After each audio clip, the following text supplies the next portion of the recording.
Tema kita pada kesempatan hari ini adalah Soul Saver yang terambil dari kitab Yakobus 5 ayat 19 sampai dengan yang ke-20. Yakobus 5 ayat 19 sampai dengan yang ke-20 kita akan baca bersama-sama. Saudara-saudaraku, jika ada di antara kamu yang menyimpang dari kebenaran dan ada seorang yang membuat dia berbalik, ketahuilah bahwa barang siapa membuat orang berdosa berbalik dari jalannya yang sesat, ia akan menyelamatkan jiwa orang itu dari maut dan menutupi banyak dosa. Mari Bapak Ibu saya ajak untuk memperhatikan ayat-ayat ini. Kalau di sini dikatakan bahwa di sini ada paling tidak ada orang yang dikatakan jika ada di antara kamu yang menyimpang dari kebenaran dan ada yang disebut seorang yang membuat dia berbalik. Kalau topik kita, tema kita adalah Soul Saver, kita bisa melihat bahwa dari ayat 19 dan 20 ini memang penekanannya pada soul saver, yaitu orang yang membuat orang yang menyimpang dari kebenaran berbalik. Sorry, masih tadi Rika. Jadi orang yang berdosa itu berbalik. Nah, berikutnya orang membuat dia berbalik. Kemudian barang siapa membuat orang berdosa berbalik dari jalannya yang sesat, selain membuat dia berbalik dari yang menyimpang kebenaran, itu frase yang digunakan pertama. Frase yang kedua adalah membuat orang berdosa berbalik dari apa? Bukan menyimpang kebenaran, tetapi jalannya yang sesat. Nah, ini dua hal ini. Ada orang yang jalannya sesat, menyimpang dari kebenaran. Dan orang itu akan, kalau dia bisa mengembalikan orang yang sesat jalannya, menyimpang dari kebenaran, maka dia akan menyelamatkan jiwa orang yang berdosa itu dari maut dan menutupi banyak dosa. Menyimpang dari kebenaran. Boleh di stop share screen-nya dulu, supaya saya bisa mengamati Bapak Ibu, sekalipun mungkin tidak kelihatan, cuma nama-nama ada di layar saya, yang kelihatan itu Pak Eng Setia, Pak Kris dan Bu Wati, Pak Alvin dan Jo Kris. Ya, apa yang disebut menyimpang dari kebenaran? Menyimpang dari kebenaran itu bisa jadi orang yang sesat dalam ajaran, dalam dia beriman, punya kesesatan dalam ajaran dan beriman, dia sesat dalam perbuatan dosa. Dan orang yang melakukannya bisa jadi melakukannya dengan sengaja. Ya, misalnya kita, saya enggak mau ibadah dulu, nanti aja gitu. Masih ngantuk. Atau saya buat apa ya saya beribadah, nanti enggak harus hari Minggu, apalagi online. Saya bisa ibadah mau hari Senin. Aturan firman Tuhan kita tahu, kuduskanlah hari Sabat, dan itu kalau kita hari Minggu. Tapi kita dengan sengaja melakukan itu. Nah, atau juga kita sesat karena kita melakukannya dengan tidak sengaja, karena ketidaktahuan akan ajaran firman Tuhan itu. Itu bisa kita lakukan. Dan siapa sih orang yang di antaramu yang menyimpang dari kebenaran itu? Bisa jadi kalau ini Yakobus menuliskannya mulai kata-katanya saudara-saudara, bisa jadi itu ada orang Kristen, kita semua. Dan orang Kristen ini ya bisa jadi orang Kristen yang sungguh-sungguh, bisa jadi orang Kristen yang tidak sungguh-sungguh. Apakah orang yang menyimpang itu selalu dalam kondisi yang tidak baik, yang sakit, mungkin yang buruk, yang miskin? Tidak harus. Bisa jadi orang yang menyimpang dari kebenaran, yang berbuat dosa adalah orang yang sukses dan bahagia, yang kaya. Bisa juga. Siapa tahu? Kita tidak tahu. Nah, bagaimana sikap Allah? Sikap Allah adalah tetap mengasihi orang yang berdosa. Yesus datang justru kepada orang yang berdosa. Dia mencari yang terhilang dan dia juga memakai kita sebagai sarananya, sebagai orang yang menjadi soul saver untuk menolong orang yang menyimpang dari kebenaran, yang berdosa, yang jalannya sesat, supaya kembali pulang kepada kasih karunia Allah. Nah, apakah itu? Nah, mari kita akan lihat bersama-sama. Bisa tolong share screen lagi. Kita akan melihat di sini bahwa apa sih sebetulnya soul savers itu? What? Kita mulai dari soul savers adalah tindakan dari seseorang, penyelamat jiwa buat seseorang yang tersesat agar berbalik dari kesesatannya, agar jalannya menyimpang itu menjadi lurus kembali. Nah, ini soul saver ada tindakan dari seseorang penyelamat jiwa buat seseorang atau beberapa orang atau kelompok yang tersesat agar berbalik dari kesesatannya atau yang telah menyimpang dari kebenaran menjadi lurus dalam kehidupannya. Who sekarang? Who? Siapa soul saver itu? Siapa sasaran dari soul savers itu? Dia sasarannya adalah orang yang tersesat, orang yang berdosa, orang yang menyimpang dari jalan kebenaran, orang yang tidak melakukan kehendak Allah. Itu bisa dilakukan sengaja ataupun tidak sengaja. Where sekarang? Di mana? Di mana kita bisa menjumpai? Kalau dalam Yakobus 5 ayat 19 dikatakan, saudara-saudaraku, jika ada di antara kamu, itu artinya adalah di dalam komunitas kita, bisa jadi.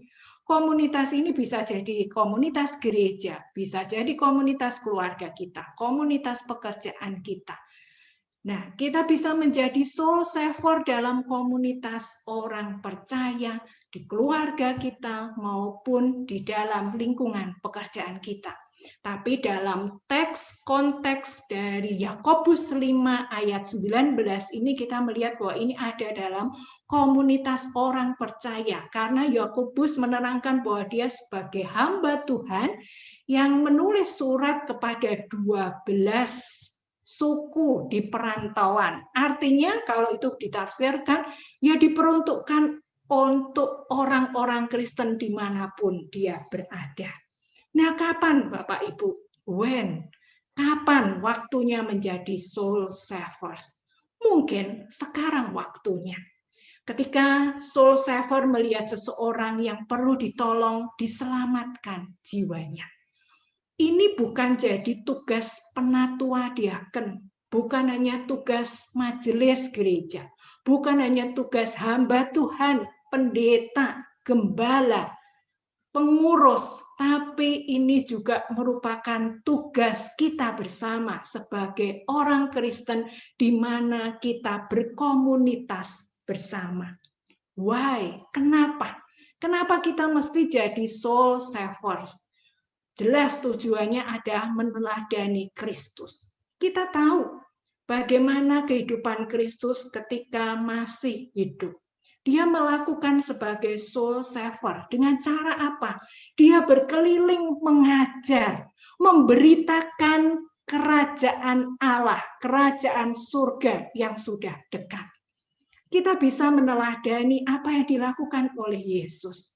Dengan potensi talenta kita, kalau kita bisa mengajar, memberikan nasihat, berikanlah itu kepada sesama kita yang sudah menyimpang dari kebenaran, yang tersesat jalannya. Dengan cara memberikan nasihat, memberikan ayat firman Tuhan, mengajar, itu bisa kita lakukan dimanapun kita berada. Tidak harus seperti saya, sekolah teologi, ambil sertifikasi trainer untuk bisa mengajar. Tidak harus. Ibu rumah tangga pun, Bu Silvi sekalipun, Bu Yoni, bisa menjadi penasehat untuk bisa memberikan, mengajari, menegur orang yang menyimpang dari kebenaran. Selain itu, apa yang dilakukan Yesus? Yesus menyembuhkan orang yang sakit. Sakit di sini kita memang memahaminya kalau Yesus waktu itu menyembuhkan orang yang sakit adalah sakit fisik. Saya bukan dokter, Bu, kayak jokris yang bisa membetulkan gigi, menambal gigi yang berlubang. Atau kita merasa bahwa saya nggak punya kemampuan itu, kita bisa melakukan menyembuhkan itu dalam tanda petik bahwa di sini bisa juga artinya bukan secara fisik. Zaman Yesus menyembuhkan fisik, tapi itu juga bisa terjadi saat ini dan sekarang ini. Tinggal bagaimana Tuhan memakai kita dan memaknainya dengan penuh iman. Kalau memang Tuhan sudah kehendaki, kita pun bisa menjadi penyembuh secara fisik. Kalau kita merasa kita tidak bisa, mintalah hikmat. Dalam Yakobus dikatakan begitu. Dan kalau Tuhan memberikan hikmat, kita juga bisa menjadi penyembuh secara jiwa, penyembuh secara emosi, penyembuh secara psikologis. Nah, kita juga bisa meneladani Kristus mengusir setan-setan. Nah, ini juga merupakan himbauan dari Yakobus. Yakobus ini, surat Yakobus, kalau Bapak Ibu mau membacanya, mumpung ini PSBB begitu ya, baca 5 pasal ini. Cuman sedikit, 5 pasal saja. Nah, perhatikan bahwa 5 pasal ini unik banget Bapak Ibu. Di bagian penutup terakhirnya yaitu ayat yang kita baca, yang menjadikan ayat emas kita hari ini. Ayat 19 dan 20 adalah penutupnya. Justru di kalimat penutupnya yang tidak lazim itu, Yakobus justru mengatakan bahwa kita perlu menjadi soul savers. Kita bisa menyelamatkan orang-orang yang menyimpang dari kebenaran. Nah, terakhir Bapak Ibu, bagaimana sih? Bagaimana kita bisa menjadi soul savers? Saya mengatakan, jadilah komunitas yang saling membangun dan menopang. Karena kalau kita mau jadi soul saver, kita tidak punya komunitas yang saling membangun dan menopang, itu sulit. Karena itu kita perlu membangun bersama-sama, masing-masing pribadi kita menjadi komunitas yang saling membangun dan menopang. Nah, caranya seperti apa? Saya menuliskan dalam Yakobus 5 ayat 12 sampai 18. Saya mau mengatakan bahwa kalau Bapak Ibu nanti di rumah membaca lebih detail dari Yakobus 5 ayat 12 sampai 18, di situ Bapak Ibu akan melihat bahwa perikop ini tuh dimulai tentang sumpah. Ya, tentang sumpah. Kalau iya, ya katakan iya. Kalau tidak, katakanlah tidak. Jadi integritas itu penting. Kalau kita mau menjadi komunitas yang saling membangun dan menopang, harus berintegritas. Ngomong iya, ya iya. Jangan ngomong iya, tapi grundel di belakang. Seringkali yang menjadi masalah kehidupan kita dalam komunitas orang percaya, kita mengatakan iya, kita juga merasa ramah dan baik-baik saja dengan orang-orang di komunitas kita. Tapi kenyataannya kita tidak baik-baik saja di belakang, kita grundel. Nah, untuk menjadi komunitas yang membangun dan menopang, kita perlu berintegritas. Komunikasikan. Jika ya, ya ya. Tidak, tidak. Lebih baik berterus terang saja ketimbang kita ngomong di belakang yang membuat makin ricuh. Kemudian ayat berikutnya mulai dari ayat 13 sampai 18. Kalau Bapak Ibu perhatikan di situ banyak sekali dikatakan bahwa kalau ada seorang di antara kamu, jadi ini memang benar-benar dalam komunitas. Kalau ada seorang di antara kamu menderita, nah, Yakobus menunjukkan bahwa kalau orang menderita, baiklah ia berdoa. Haruslah ia berdoa. Jadi kalau kita sedang menderita itu banyak hal. Sakit, punya masalah, tertekan jiwanya, gelisah, khawatir, cemas, dan lain sebagainya, mungkin ekonomi kita sulit, haruslah kita berdoa. Katanya memang baiklah, tetapi dalam bahasa aslinya itu bisa dikatakan haruslah ia berdoa. Kalau ada orang yang bergembira, baiklah ia bernyanyi. Bernyanyi itu dalam artian memuji Tuhan. Dalam Mazmur 119 yang lalu ayat 167 dikatakan bahwa dalam satu hari itu 7 kali kita memuji-muji Allah. Artinya kita itu bernyanyinya bisa juga dengan bersyukur, memuji Allah, memuji akan anugerah Allah, memuji akan pertolongan Tuhan, memuji akan kasih karunia dan rahmat-Nya pada kita, sehingga kita tetap hidup sampai sekarang ini. Itu dalam ayat yang ke-13. Ayat yang ke-14 dikatakan bahwa kalau ada orang yang sakit, jadi sesuai dengan konteks kita, dalam kumpulan komunitas kita yang saling membangun dan menopang, ya kalau ada yang sakit, baiklah ia memanggil para penatua, bukan sok kurang ajar ya, tetapi ini dalam artian menengok, mengabari penatua, pemimpin jemaat, pengurus, diaken. Untuk apa? Di situ dikatakan bahwa kita supaya mereka mendoakan dia. Itulah komunitas yang membangun dan menopang, bukan diam-diam saja, tapi sharing is caring. Saya menghayati bahwa kalau kita sharing tentang pergumulan kita, itu menunjukkan bahwa kita peduli, kita sayang kepada orang lain. Jadi jangan sungkan untuk sharing. Jangan sungkan untuk bersaksi kalau dianggap sombong. Karena sharing adalah caring. Sharing adalah bentuk perhatian.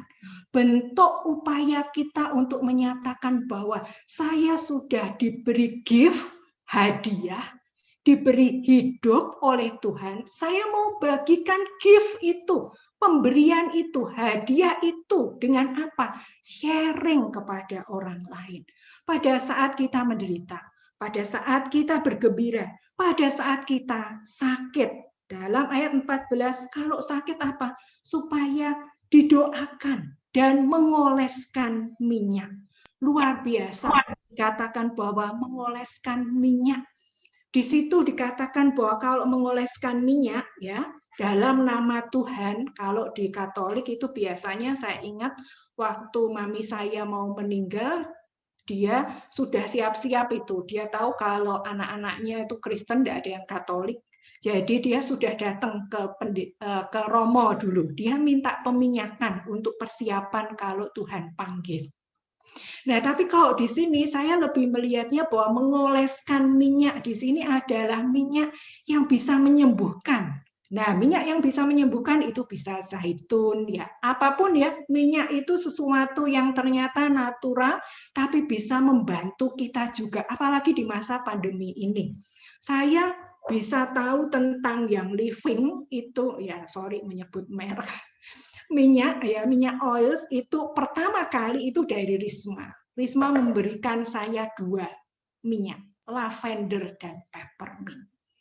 Dan kemudian saya pikir, waduh menarik ya, baru tahu kalau harganya lumayan ya. Nah, baru justru tahun 2019 pada waktu saya ikutan di Bali, Points of View, dan kita menggunakan aroma terapinya salah satu dengan aroma lavender, peppermint yang seperti ini, saya baru tahu dan saya mencoba belajar tentang oil ini. Dan ternyata memang betul-betul oil itu, kalau di sini firman Tuhan dikatakan orang sakit, ada yang mengoleskan dengan minyak dalam nama Tuhan. Jadi bukan minyaknya yang sakral, tapi Tuhan, kita minta kepada Tuhan minyaknya itu jadi sarana. Apapun, minyak, air, obat dari dokter, istirahat, minum air hangat, apapun juga itu hanya sarana. Karena yang penting adalah doanya, kita minta kepada Tuhan, itu bisa menyembuhkan. Ayat yang ke-16 dikatakan bahwa kalau kita itu, karena itu hendaklah kamu saling mengaku dosamu. Ya, kadangkala saling mengaku dosa dan saling mendoakan. Jadi komunitas yang saling menopang dan saling membangun, rasa-rasanya saya bayangkan tidak ada rahasia di antara kita. Rasanya orang enjoy, bersemangat untuk sharing, baik tentang penderitaannya, kesukacitaannya, bahkan sakitnya. Mereka dengan happy dan sukacita percaya bahwa saya mau sharing, saya mengaku dosa saya saling mendoakan dan kamu akan sembuh. Dan menariknya adalah kalau Bapak Ibu perhatikan ayat demi ayat nanti ya, dari ayat 13 sampai 18 ini, perhatikan ada kata doa itu berapa kali, kurang lebih mungkin 9 kali itu disebutkan kata-kata doa. Artinya apa? Itulah pentingnya doa Bapak Ibu. Karena di situ pun dalam ayat 15 dan 16, doa yang lahir dari iman itu menyelamatkan, membangunkan dia. Doa orang benar, ayat yang ke-16, bila dengan yakin didoakan, sangat besar kuasanya. Doa. Dan Yakobus dalam ayat 17 dan 18, dia memberikan ilustrasi tentang Elia yang berdoa. Jadi bukan hanya doa untuk orang sakit saja. Orang sakit bisa sembuh. Orang yang menderita bisa dipulihkan. Orang yang gembira makin merasakan syukur karena berdoa. Tapi juga dikatakan Elia berdoa supaya apa? Tidak turun hujan.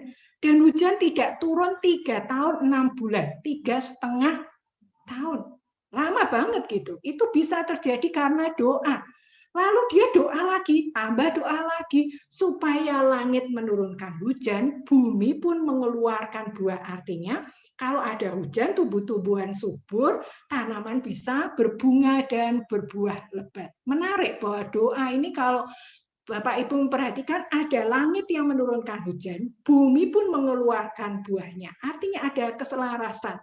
Saya merasa bahwa doa itu butuh keselarasan. Bukan sekedar hanya yang diucapkan saja, bukan hanya yang dipikirkan saja, tetapi adalah apa yang ada di dalam, di bawah kesadaran kita.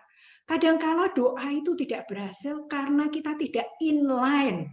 Kita, pikiran kita, kata-kata kita, mungkin kita meminta sesuatu, tetapi di dalam hati kita, di bawah sadar kita, yang kadang-kala kita tidak menyadari juga, kita tidak yakin, masa sih, bisa sih, ini kan mustahil, nggak mungkin. Nah, akhirnya doa kita tidak berhasil.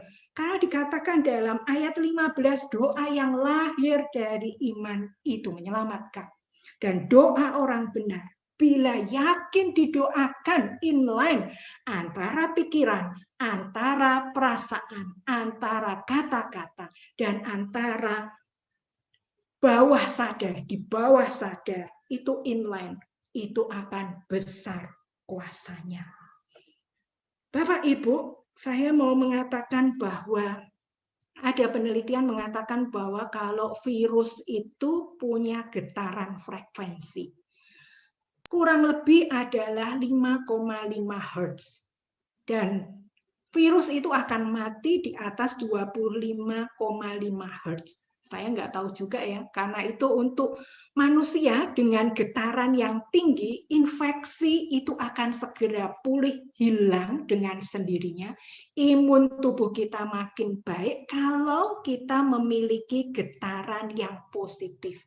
Tapi kalau kita takut, curiga, cemas, stres, tegang, cemburu, marah, benci, serakah, kemelekatan, sulit. Karena itu dalam situasi yang tidak mudah seperti sekarang ini, mari kita meningkatkan bagaimana kita punya hati yang dermawan. Hati yang memberi buat sesama kita. Menaikkan rasa syukur kita. compassion kita, belas kasihan kita. Dan frekuensi cinta kasih, belas kasihan untuk semua makhluk hidup, makanya perlu tanam tanaman. Undanglah Pak Alvin supaya kita punya hidroponik masing-masing di rumah kita. Karena ketika kita mengasihi, merawat tanaman itu, muncullah getaran 150 Hz. Tinggi Bapak Ibu, setara dengan rasa syukur. Kelompok bersyukur, setiap hari berupaya bersyukur, setiap menit berusaha bersyukur, meningkatkan frekuensi 150 Hz. Dan kalau Bapak Ibu mau nonton, tontonlah sesuatu yang Pak Teadi lagi suka, Bagong gitu ya. Ki Seno, pewayangan. Nah, Bagong itu kalau ya saya kok dengar gitu, bisa tertawa-tawa sendiri kita nonton film-film yang lucu. Nah, tertawa sendiri itu 500 Hz. Jadi lebih tinggi lagi Bapak Ibu, kalau kita mau meningkatkan imun tubuh kita, lakukanlah hal-hal yang positif. Itu mencintai, tersenyum, memberi berkat, mengatakan terima kasih, mengapresiasi orang lain, bermain, mungkin bernyanyi, menari, kita berdoa, kita membaca kitab suci, itu doa, frekuensi doa itu dimulai dari frekuensinya 120 Hz sampai 350 Hz. Karena itu kalau kita bisa bernyanyi, tertawa, mencintai, bersyukur, membaca firman Tuhan, maka getaran frekuensi kita, tubuh kita makin meninggi. Mari Bapak Ibu, saya mengundang Bapak Ibu sekalian untuk menjadi soul savers, terutama di masa-masa pandemi ini. Dan yang terlebih dahulu memulainya adalah diri kita. Dan apa yang bisa kita lakukan, hal yang paling mudah yang bisa kita lakukan sebagai soul savers yang berkali-kali dikatakan dari ayat 13 sampai dengan yang ke-18 adalah doa. Saya mengajak Bapak Ibu untuk merefleksikan diri saat teduh dengan mendengarkan lagu My Prayer for You. Silakan Rika.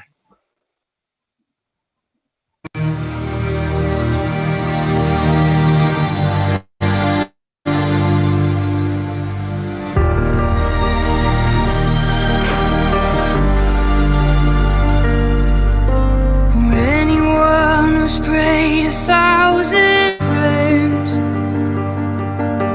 and still can't find the answer any